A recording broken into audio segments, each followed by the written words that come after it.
Loin des caméras, les élèves du collège Sévenol ont repris les cours lundi matin. Ambiance lourde, visage fermé, les camarades d'Agnès sont encore sous le choc. Ce qu'on souhaite maintenant, c'est qu'on est solidaire, comme le Sévenol l'a toujours montré. Maintenant, ce qu'on souhaite, c'est pouvoir se reconstruire ensemble et avancer ensemble. L'adolescent de 17 ans qui a reconnu avoir violé et tué Agnès avait déjà été mis en examen pour le viol d'une mineure dans le Gard en 2010. Placé sous contrôle judiciaire après 4 mois de détention provisoire, il avait été jugé non dangereux et donc simplement éloigné de sa famille. C'est ainsi qu'il s'est retrouvé à l'internat du lycée Sévenol. La direction de cet établissement savait qu'il avait fait de la prison, mais elle affirme n'avoir jamais été informée des raisons de cette détention.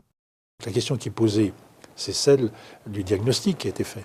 Est-ce qu'effectivement ce type d'établissement était adapté aux jeunes? Est-ce que de manière générale, les réponses judiciaires éducatives étaient à la bonne hauteur par rapport à ce jeune?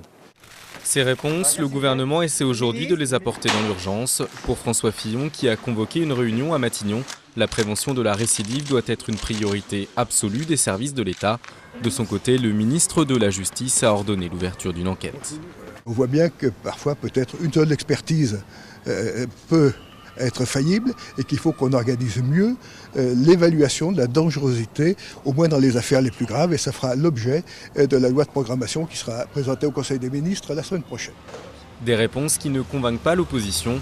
Le Parti socialiste dénonce une instrumentalisation nauséabonde d'un fait divers par la droite à quelques mois de l'élection présidentielle.